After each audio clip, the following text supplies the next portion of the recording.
వెళ్లారు. సూర్య దేవిక యొక్క dead body పైన కప్పిన క్లాత్ ని ఓపెన్ చేశాడు. ఆ కిల్లర్ దేవిక ముఖాన్ని గుర్తుపట్టలేనంతగా కత్తితో గాయాలు చేశాడు. దానిని చూసిన దేవిక వాళ్ళ పేరెంట్స్ గుండెలు పగిలేలా ఏడ్చారు. సూర్య దేవిక శరీరం పైన ఉన్న గాయాన్ని గమనిస్తున్నాడు. దేవిక వాళ్ళ పేరెంట్స్ అలా ఏడుస్తూ ఉండడం చూసి ఎస్ఐ గారు వీరిని బయటికి తీసుకెళ్ళండి అని అంటాడు సూర్య. వారు బయటికి వెళ్ళగానే ఎస్ఐ గారు ఏమైనా క్లూస్ దొరికాయా?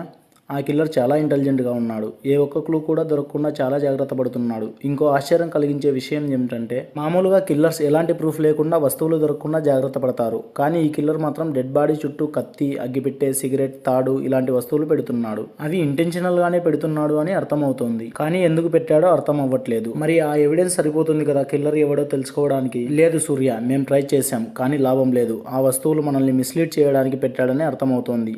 సరే ఎస్ఐ గారు, బాడీని రీపోస్ట్ మార్టంకి పంపించండి. తప్పకుండా ఏదో ఒక క్లూ దొరికే ఛాన్స్ ఉంటుంది. చాలా జాగ్రత్తగా చేయండి. ఈసారి తప్పకుండా క్లూస్ దొరకాలి అని అంటాడు సూర్య. సరే సూర్య అని